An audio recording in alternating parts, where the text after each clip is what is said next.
J'avais toujours pensé que le nexus tellurique respirait plus que les êtres qui y vivaient.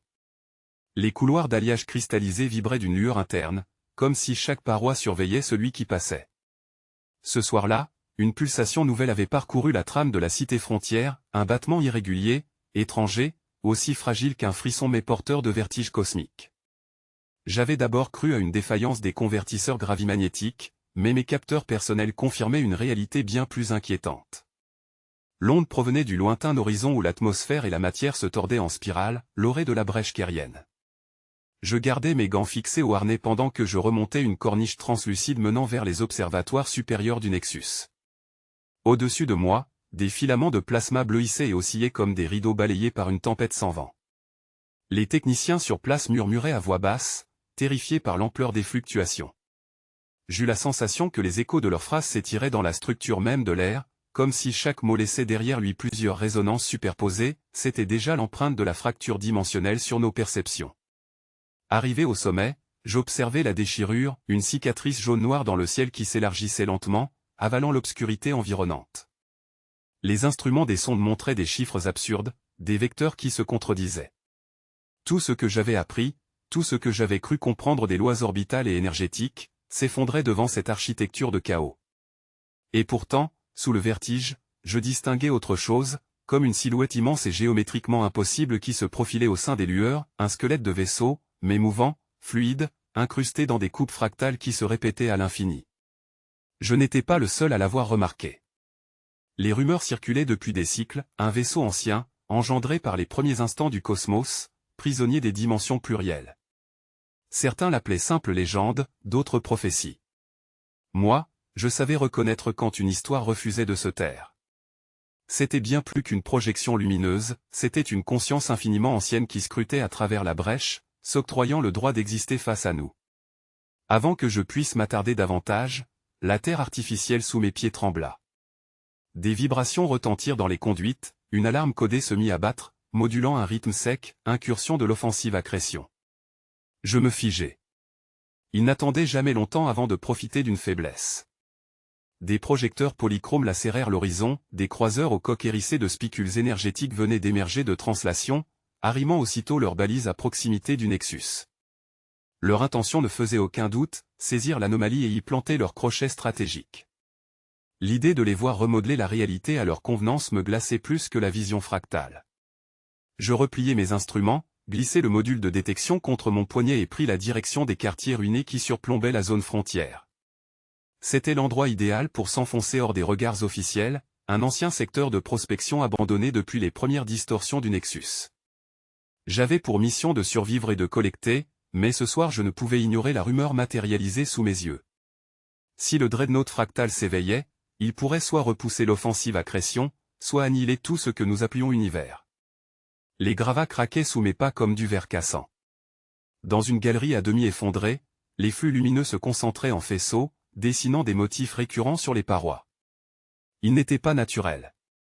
Chaque motif répliquait le précédent, mais avec un léger décalage d'angle, une translation subtile. C'était un langage silencieux qui me happait, comme une tentative de communication. Une voix résonna alors dans l'arrière de mes pensées, ni organique, ni purement mécanique, mais résonante, stratifiée, profonde. Elle me nomma, sans un PAN entier du Nexus se fendit dans un craquement silencieux, pareil au bris d'un miroir géant que l'espace lui-même aurait retenu d'éclater en son. Les parois translucides se fissurèrent, laissant apparaître de nouvelles géométries qui n'appartenaient ni à l'angle ni à la ligne, mais à une logique de courbures infinies. Une lumière bleutée se déploya à travers ces fractures, dessinant des passerelles mouvantes qui paraissaient inviter mes pas. Là-bas, derrière ce rideau d'illusions tangibles, se tenaient des reflets de moi-même, des jets qui n'étaient pas moi, qui m'observaient pourtant avec leurs yeux pleins de doute. Tous me fixaient à travers le réseau de fêlures, comme s'ils savaient que le choix m'appartenait, et que je venais seulement de pénétrer dans l'envers de mon univers. Je n'étais plus certain de respirer de l'air, chaque inspiration se mêlait de corpuscules lumineux, une poussière étrange qui traversait mon casque sans résistance. Les instruments réagissaient mal, les affichages se noyaient dans des cascades de chiffres glissants, impossibles à stabiliser. Je m'agenouillai, posant la main contre le sol fissuré. Ce n'était plus une dalle solide mais un fluide immobilisé, un océan arrêté dans sa course, dont les vagues figées palpitaient sous ma paume. Le frisson qui monta le long de mon bras me glaça.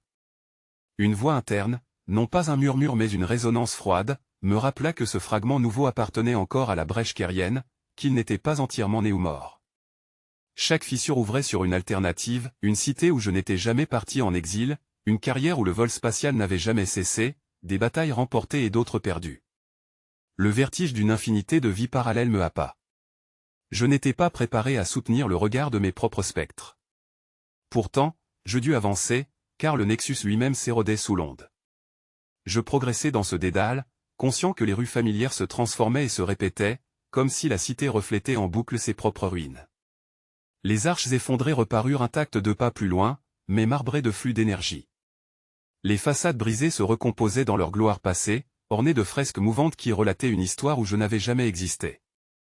Je dus tester chaque surface avant de la fouler, car certaines donnaient sur des précipices d'équations lumineuses plutôt que sur des pierres. Un éclat surgit à mon épaule. J'eus l'impression qu'un fragment de temps solide se détachait de l'air pour se coller à ma combinaison.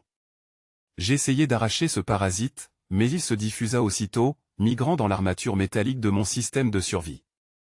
Les jauges s'illuminèrent d'un schéma fractal, une arborescence de spirales qui s'étendait à chaque clignement. À présent, mon équipement lui-même devenait hybride, fusionné à un morceau stable de cette matière étrangère. Mon souffle s'accéléra. Je savais ce que signifiait cette intrusion, la brèche ne se contentait plus d'être observée, elle franchissait le seuil pour me façonner, pour tester ma chair comme elle testait la cité. Je sentis un poids dans mon esprit, une présence filée de cristaux, qui se calqua à mes pensées. Elle n'était ni totalement externe ni mienne, elle se comportait comme un écho direct du dreadnought fractal. Chaque signal, chaque inflexion de ces pulsations ramenait dans ma mémoire les visions qu'il m'avait offertes, flammes se propageant à travers les galaxies, architecture stellaire réduite à des poussières, puis reconstruite avec une froideur géométrique. Je me raidis. J'étais désormais un porteur d'éclat, choisi ou piégé. Autour de moi, le Nexus tellurique n'avait plus rien d'une cité frontière. Ses boulevards flottaient dans un gouffre de lumière inversée. Les passerelles métalliques pendaient à mi-air, suspendues par des appendices lumineux plutôt que par des câbles. Dans cet effondrement de logique, j'aperçus les patrouilles de l'offensive Accrétion au loin, minuscules silhouettes équipées de boucliers radio. Ils tentaient de cartographier la faille avec leurs drones, mais la plupart de leurs machines se dissolvaient aussitôt dans une cascade de miroirs. J'entendis la panique sur leurs canaux ouverts, la peur brute, celle d'affronter non pas un ennemi tangible mais une équation instable. Je n'osais pas signaler ma présence. Le fragment dans mon armure étendait ses motifs, transformant peu à peu mes instruments en surfaces réfléchissantes où se naissaient mes doubles. Je me crus perdu quand l'une des images décalées de moi-même avança hors de l'écran, se tenant debout derrière la verrière de mon casque. J'étais avec une cicatrice qui n'était pas la mienne, un regard déjà brûlé par autre chose. Il ne parla pas, mais leva une main vers la paroi, comme pour effacer la distance entre nous.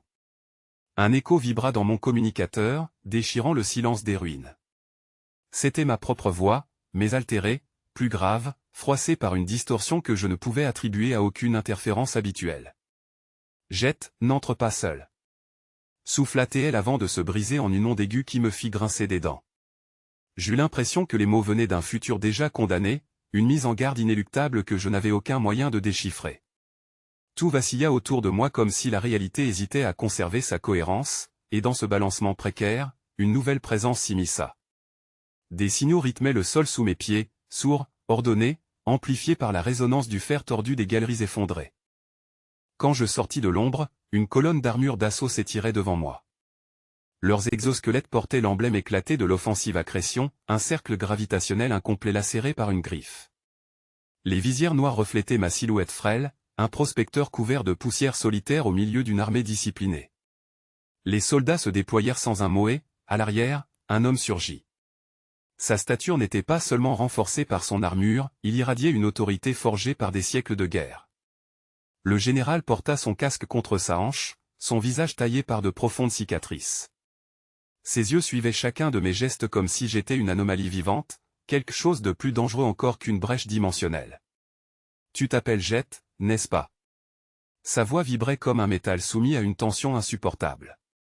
Je hochai la tête, incapable de dire mieux. Alors les rumeurs sont vraies. Tu as déjà entendu l'appel. Un souffle glacé parcourut mon échine. Je n'avais parlé à personne de ce murmure issu du dreadnought fractal, encore moins de ma voix projetée dans un futur brisé. Pourtant le général savait. Je devinais que ses capteurs, ses espions, peut-être même ses sacrifices humains avaient déjà confirmé l'existence d'un contact entre moi et ce que je peinais encore à nommer. Il posa une main lourde sur mon épaule, pesant comme un arrimage forcé. Tu ne comprends pas encore ce que tu es, ni ce que tu peux faire. Mais la brèche kérienne ne t'a pas désigné par hasard. Derrière lui, son escouade répandait des balises prismatiques dont la lumière se fracturait dans toutes les directions, comme pour plaquer l'espace en couches successives et l'empêcher de s'effondrer. Je l'écoutais, partagé entre l'instinct de m'enfuir et la fascination morbide. Les soldats levaient parfois les yeux vers les parois, et je compris alors que le nexus tellurique n'était plus un carrefour neutre. Des filaments d'énergie perçaient déjà certaines voûtes, lacérant la pierre et suspendant des débris dans des halos de gravité inversés. Tu veux savoir ce qu'il est arrivé à mes premiers escadrons? Le regard du général se durcit, et sa voix se fit tranchante. Nous en avons envoyé 6. Tous perdus. Les premiers ont été réduits au silence dès qu'ils ont franchi la bordure. Les seconds ont tenu plus longtemps, mais quand nous les avons retrouvés, leur corps était figé dans une symétrie impossible, comme sculpté dans une dimension qui n'existe pas. Il n'est revenu que des fragments, des éclats hurlants dans nos capteurs. Un massacre que nos armes n'ont pu prévenir. Je retins mon souffle. Derrière cette froideur martiale, je percevais une déchirure intime, une forme de deuil qu'il ne pouvait avouer. Pourtant, poursuivit-il en réduisant l'espace entre nous, nous avons détecté un pattern récurrent. Quand l'énergie fractale atteignait un seuil critique, ton nom émergeait. Prononcé. Répété. C'était toujours ton identifiant génétique, lié au Nexus. Voilà pourquoi nous savons que tu es la clé. Pas une rumeur, pas une foi délirante, une certitude extraite des flux mêmes de la brèche. Je demeurais immobile, frappé par l'évidence qu'il m'avait déjà catalogué, instrumentalisé avant même que j'en prenne conscience. Ce choix ne serait jamais. Les soldats refermèrent le cercle autour de moi et leurs visages figés par la peur contrastaient étrangement avec la détermination mécanique de leurs gestes. Les armes vibromagnétiques pointées dans mon dos traduisaient bien la méfiance qu'ils nourrissaient à mon égard, mais c'était la voix du général qui acheva de m'ancrer dans l'irréalité de la situation. Il ne me conjurait pas, il ne me menaçait pas non plus, il dictait, et je n'avais pas d'autre choix que de l'accepter. J'avançai donc, escorté à travers les ruines fissurées qui s'effondraient vers la lueur oscillante du noyau. Le nexus tellurique gémissait sous nos pas, comme un organisme blessé, saturé de flux instables. À chaque étincelle qui courait le long des parois brisées, j'entendais mon nom répété, égrené par cette rumeur cristalline qui montait de la brèche. J'étais pris dans une escorte où même mon souffle m'apparaissait emprunté. Les cavités rocheuses se doublèrent vides de miroirs liquides flottant dans l'air, membrures fines d'un réel incertain. En leur surface, je discernais des éclats de visage, parfois le mien, parfois celui d'inconnu, déformés, comme si l'espace me les renvoyait à titre d'avertissement. Le sol, rugueux un instant plus tôt, devint souple comme une membrane organique sur laquelle mes bottes s'enfonçaient à regret. Les soldats eux-mêmes ajustaient leurs pas, contraints de maintenir équilibre et rang, mais leurs yeux m'épiaient plus encore que les ombres mouvantes qui glissaient autour de nous. Je franchis la dernière arche effondrée et, au-delà, une clarté froide se déploya, le noyau fractal de la brèche kérienne. Là, le temps se contractait par vagues. Des strates entières de réalité apparaissaient, s'alignaient comme des planches superposées, puis se dissipaient brusquement, me laissant sans horizon stable. Je crus perdre pied, mais un souffle entra en moi, ni air ni énergie. Un contact. Une conscience étrangère, saturée de symétries auto-répétées, chercha ma pensée comme on sonde d'une membrane fragile. Elle n'avait pas besoin de mots, elle effleurait directement mes certitudes, déracinant l'une pour planter l'autre à sa place. Jette. Non pas prononcé. Ressenti. Je me figeai. Les gardes autour de moi n'avaient rien perçu. Ils continuaient de scruter les oscillations, croyant protégés, croyant surveillés. Mais dans mon crâne, une architecture entière venait de se lever, faite de couloirs géométriques, d'escaliers qui s'enroulaient sur eux-mêmes comme si chaque marche menait vers une version plus ancienne de la même marche. À la jointure de ces formes, une silhouette immense s'inscrivit, non pas corps, mais vaisseau. Un colosse fractal, à la fois machine et organisme, me contemplait à travers un prisme d'époques étendues. Je sus alors que j'avais devant moi le Dreadnought. Sa présence submergea tout, saturé d'ordre, de rythmes mathématiques, de pulsations lourdes comme des marées de gravité. Pourtant, derrière cette immensité, je perçus la démarche souple d'un esprit qui avait appris à se courber dans l'infini, un maître ancien de la réalité elle-même. Ses pensées se diffusaient en miroitements épais, chaque nuance porteuse de milliers de significations.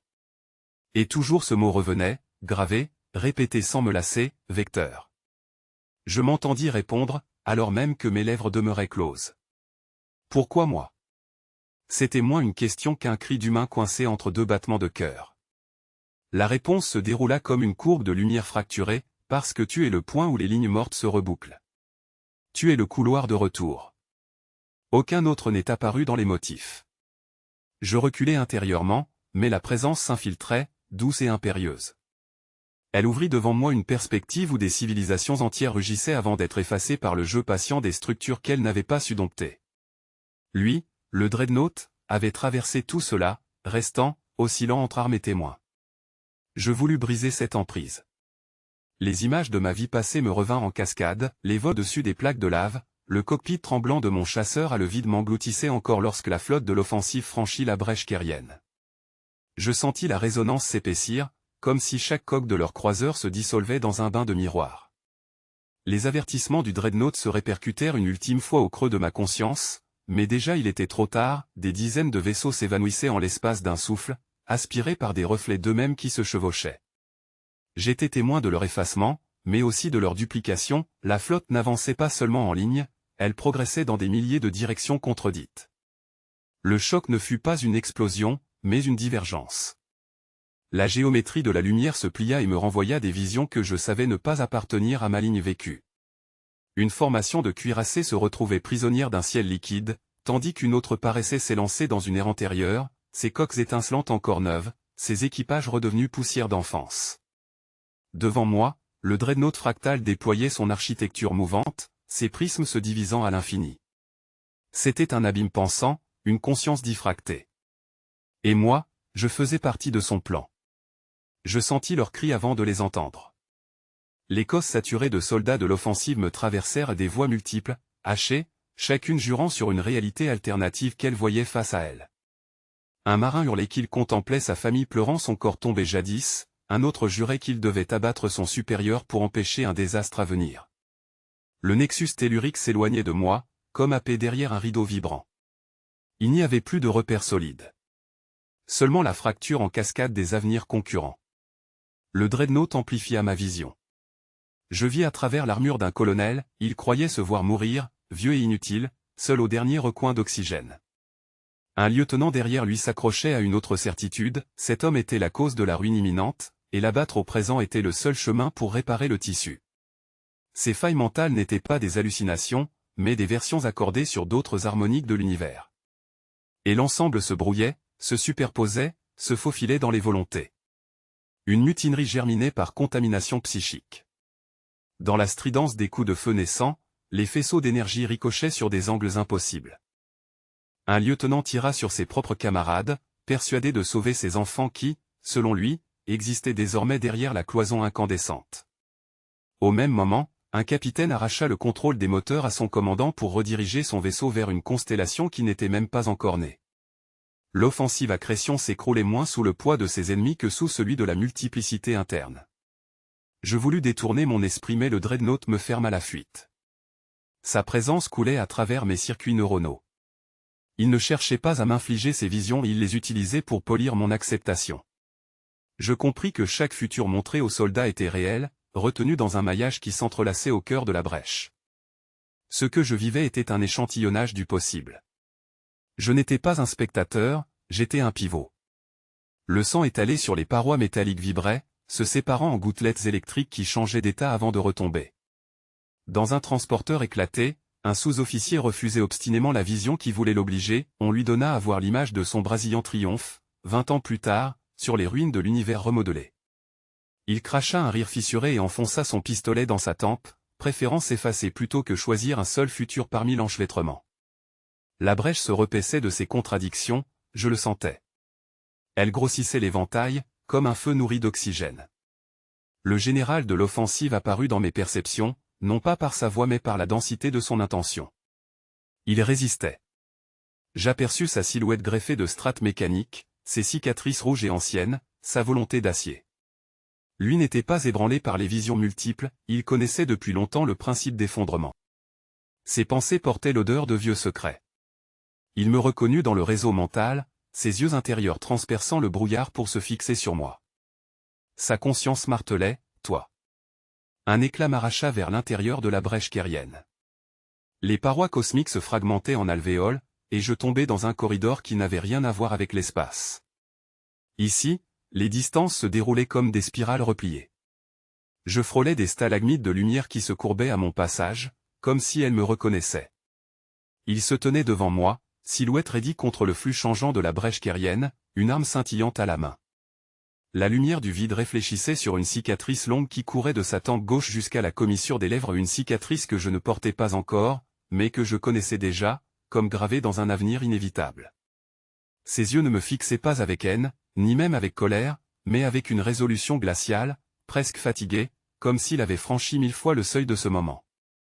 J'entendis ma propre voix, doublée d'une résonance fractale, me déclarer que si je laissais le Dreadnought se libérer complètement, il n'y aurait plus rien à sauver, toute matière, toute mémoire, tout destin se plierait et se dissoudrait dans une unique équation infinie.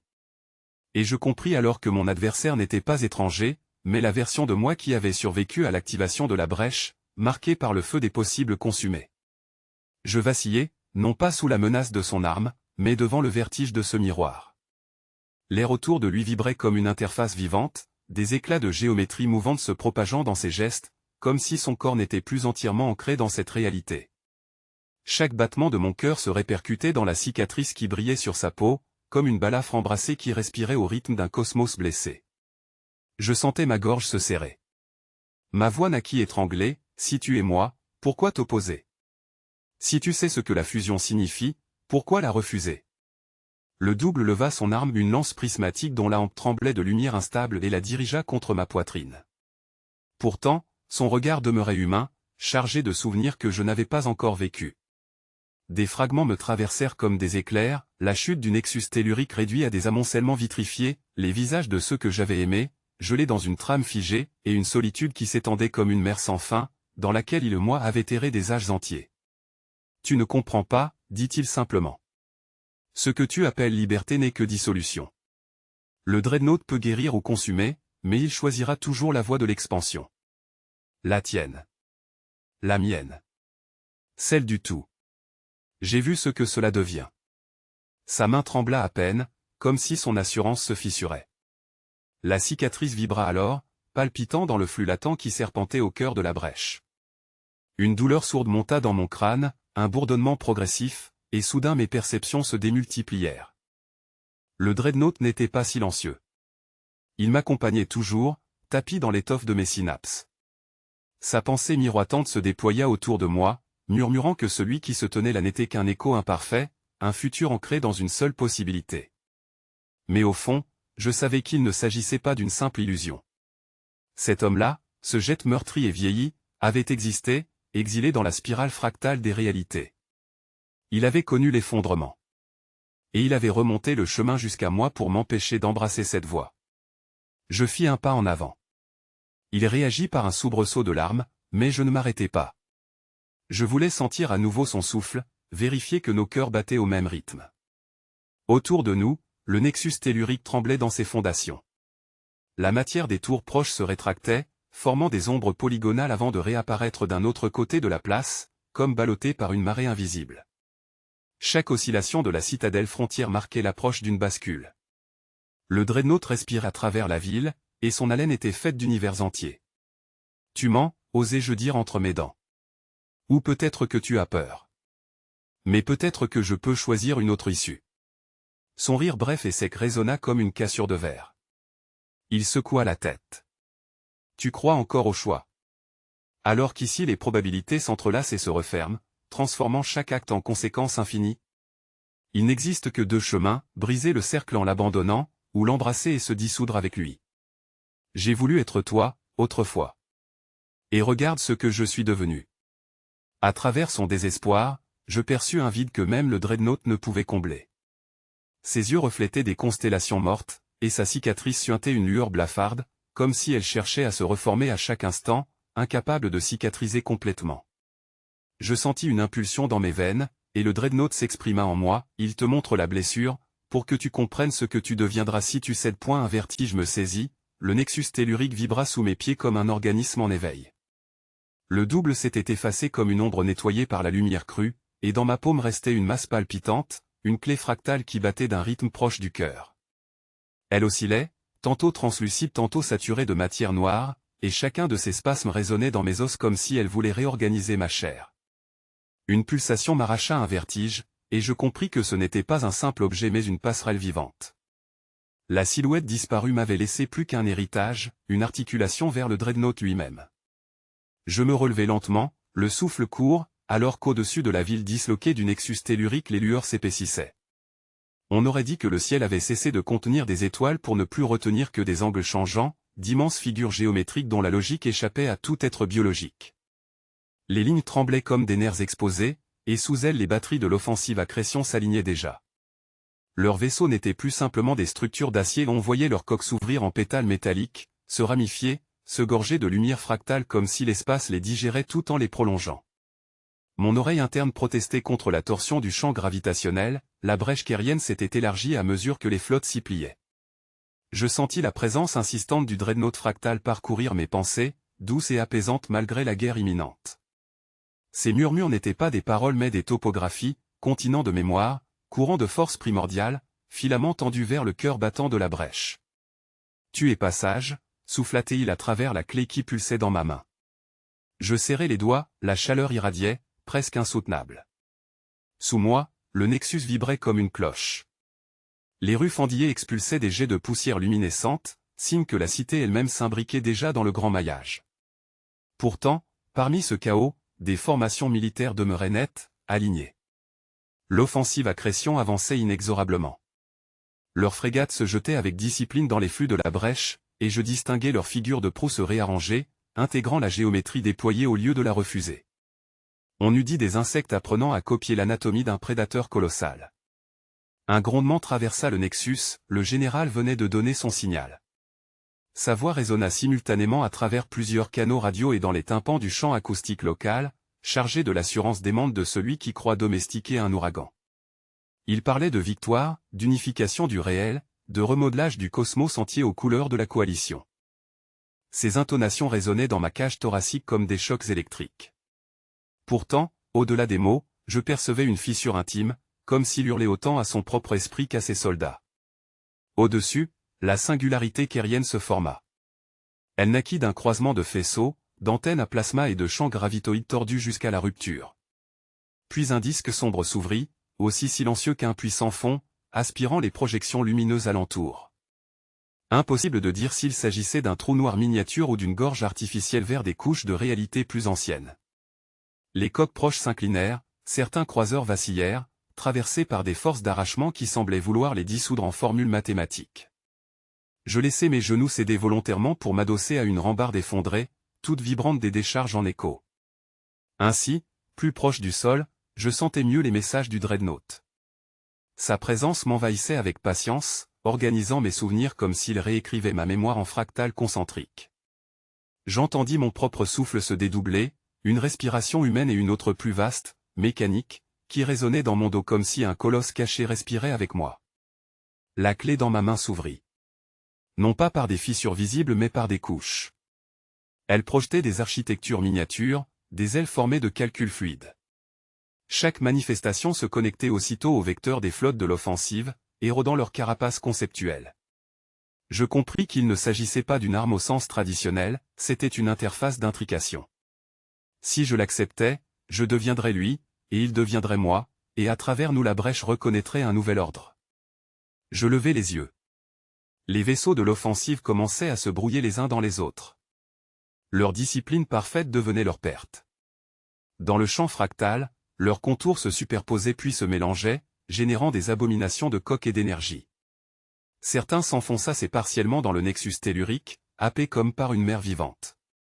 La singularité se déploya sans bruit, comme une fleur de verre inversée, chaque pétale de lumière figée dans l'instant. J'eus l'impression que le temps hésitait, battait en arrière, s'accumulait comme un fleuve repoussant sa propre source. Autour de moi, les fragments suspendus de l'explosion semblaient attendre une décision encore inaccomplie.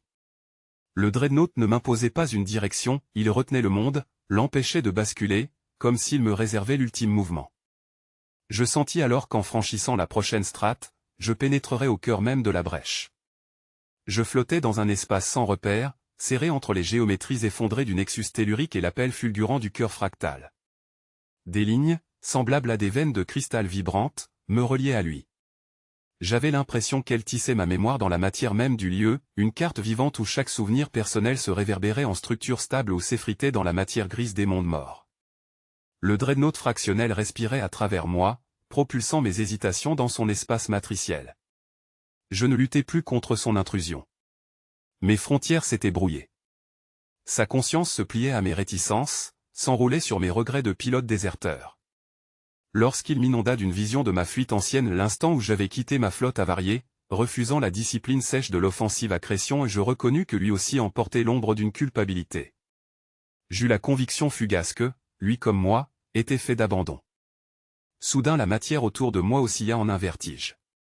Le nexus tellurique entier n'était plus qu'une bulle détendue dans l'immensité de la brèche kérienne, une bulle tenue par ma respiration irrégulière. Je voyais sous mes pieds des armées figées, l'offensive accrétion étouffée dans ses préparatifs, ses croiseurs bloqués dans la posture d'un assaut jamais lancé. Le général lui-même, silhouette raide et balafrée, avait la bouche ouverte sur un ordre pétrifié. Outre cette suspension, j'apercevais une matière plus vaste en dessous, un océan de codes fractales qui se repliait en symétries infinies. Tu comprends, souffla le dreadnought, mais les mots résonnaient autant dans ma bouche que dans l'abîme. Ses intentions n'étaient pas conquérantes mais architecturales. Il ne voulait pas combattre la brèche, il voulait la redessiner. Sa mémoire tendue vers les ères antérieures me montrait un univers malléable, sculpté par ceux qui détenaient de tels instruments. Pour lui, je n'étais pas un simple témoin, mais un centre de gravité, le vecteur obligé parce que ma chair avait franchi l'impossible frontière de ce lieu. Je sentis un vertige, une tentation presque douce, prendre le gouvernail qu'il m'offrait, devenir son pilote origine, celui qui imposerait de nouvelles lois au tissu cosmique. Il m'offrait de devenir l'ancêtre d'un monde qui n'existait pas encore. Mais avec chaque pulsation de lumière, je sentais aussi l'autre présence, plus lourde, plus proche, le général, suspendu mais pas silencieux. Son esprit, par quelque discipline inhumaine, était parvenu lui aussi à glisser dans cette faille du temps immobilisé. J'entendis une rumeur grave, un souffle de fer dans mes tempes. Tu crois que tu peux contrôler ce qui n'a ni pôle ni fin. Sa voix tonnait sans vibration acoustique, mais c'était bien elle. Ses yeux me fixaient au travers du temps figé, et je compris qu'il n'était pas resté prisonnier. Il s'était accroché comme une lame plantée, refusant l'arrêt. Sa colère charbonneuse pulsait contre les fibres du dreadnought. Et soudain je réalisai que l'offensive accrétion ne cherchait pas seulement à remodeler le réel, il voulait chevaucher la même puissance, me remplacer, briser ce pont que j'étais devenu. Le dreadnought frémit, ses structures scintillantes dégageaient une tension froide. Il n'attaquait pas l'intrus, il me laissait choisir. Je devinais qu'il respectait jusqu'à mes hésitations. En moi, toutes les périodes de ma vie s'entrechoquaient, l'enfant du Nexus rêvant d'un ciel illimité, le pilote fuyant l'autorité blindée des amiraux, le prospecteur perdu dans les ruines stellaires. Chaque version de moi-même me tirait en un sens différent. Mais ce qui me serra la gorge fut le souvenir des visages anonymes, les cités fragiles, les peuples sans nom que l'offensive avait écrasés dans ses rénovations brutales. Je tendis une main vers le filet de lumière. Il avait la texture d'un plasma fluide, mais il ne brûlait pas. Au contraire, il me reconnaissait, me rappelant que je n'étais pas seul. Dès l'instant où je m'y abandonnai, le vide sembla battre comme un cœur immense, éclatant de résonances muettes. Tout s'effondra dans un basculement muet. Le nexus tellurique, ses tours translucides et ses verrières d'énergie gelée, fut tiré soudain vers un point unique, suspendu hors du temps. Les cris, les fracas de métal et même la rumeur familière des flux telluriques s'évanouirent dans une immobilité oppressante. Je sentis la gravité se volatiliser, remplacée par un champ de tension qui ne ressemblait ni à la matière, ni à l'énergie, mais à un silence attentif venu de plus loin que la création elle-même. Mon corps vibrait, comme s'il n'existait plus de frontières entre mes os et les filaments cosmiques qui se nouaient autour de moi. Le dreadnought fractal glissa alors dans mon esprit avec une netteté qu'aucune parole ne saurait contenir. Son souffle me pénétrait, résonnant en moi comme une mémoire déterrée que je n'aurais encore jamais vécue. Et soudain, la révélation me frappa, je n'étais pas seulement un témoin de cette union, j'étais l'instrument conçu depuis l'origine, dessiné à partir d'une boucle fermée par son intention. Mon existence, mes choix, mes fautes, les détours qui m'avaient mené jusqu'ici, tout avait été sculpté par des répliques antérieures de moi-même, réinjectées à travers les architectures fractales du Dreadnought. Je voulus crier, mais aucun souffle ne jaillit. Mes poumons eux-mêmes semblaient appartenir déjà à un autre ordre de réalité. En revanche, la pensée m'était restée, claire et vibrante. Je sondais le faisceau d'images qui se pressait dans mon esprit, des batailles aux confins de la brèche kérienne, des flottes de l'offensive accrétion broyées par des morsures d'espace repliées sur lui-même, et au centre, le général que j'avais toujours fui. Son visage riait, fendu par des cicatrices anciennes, mais ses yeux reflétaient une certitude, il savait. Il savait que j'étais ce vecteur, la clé enfouie dans l'ombre. Des éclats du Nexus figé à mes côtés se dispersèrent comme des éclats de verre suspendus dans une mer immobile. Et moi, entre eux, je sentais la pulsation du cœur fractal, battement colossal au centre de la brèche. Le Dreadnought me pressa d'y plonger, chaque instant comptait, car l'offensive accrétion ne tarderait pas à libérer ses derniers catalyseurs, des charges destinées à figer l'anomalie en une forme irrémédiable, remodelant la réalité au service de la guerre. Je me doutais pourtant que leur projet ne réussirait pas à stabiliser un gouffre qui n'avait jamais appartenu à l'espace connu revenait à planter une tente au cœur d'un ouragan de neutrons. Leur obsession était vouée à l'échec, mais elle risquait d'entraîner dans son effondrement la totalité des mondes humains. Là, un moment surgit, fragment suspendu, je vis mes propres mains, mais elles n'étaient plus les mêmes que celles de mon passé de pilote errant, elles se diffractaient en réseaux lumineux, tissés de branches et de reflets. Je m'aperçus que j'avais déjà accepté, au fond, plus de séparation. Le Dreadnought et moi étions une seule trame. L'immersion se fit alors. Je fus aspiré à l'intérieur du cœur fractal, ou peut-être était celui qui entra dans ma chair. Ma perception se dilata, embrassant simultanément des millions de possibilités, univers riches, vides ou inconnus. Je pus les effleurer un à un, comme on effleure les cordes d'un instrument. Tel un instrument, oui, mais d'une portée cosmique où chaque vibration pourrait engendrer l'avenir. Je percevais derrière cette marée d'événements le regard implacable du général. Oui, il était là aussi, agrippé par l'offensive, tentant d'imprimer dans le flux ses volontés, mais ses vibrations sonnaient discordantes. Je compris qu'il ne tenait pas la vraie clé, il croyait manipuler, alors qu'il n'était lui-même manipulé que par sa peur de laisser le monde évoluer hors de son contrôle. Une question unique m'écrasa, que décider du monde ? Stabiliser l'univers actuel, préserver la fragile continuité de la matière, des civilisations et des mémoires ? Ou bien permettre au remodelage de s'opérer, au risque de briser tout ce qui fut, mais en ouvrant à une matrice d'infinies possibilités ? Le dilemme me déchirait. J'étais né dans le Nexus tellurique, j'y avais vécu mes premières leçons de vol dans les couloirs de gravité fluctuants, j'y avais aimé et perdu. Tout ce passé tenait en moi comme une braise insistante et l'idée de l'effacer, de le rendre étranger, paraissait criminelle. Pourtant, à travers le regard du Dreadnought, j'entrevoyais ce que signifiait le remodelage, un univers malléable, où les formes de vie ne seraient plus contraintes par les chaînes de leurs origines, un tissage vertigineux de liberté. Le silence me pressait. Le temps suspendu autour du Nexus commençait à céder, je sentais les fibres mêmes de la réalité frissonner, comme si le sol du Nexus tellurique s'ouvrait sous mes pas pour me livrer au flux.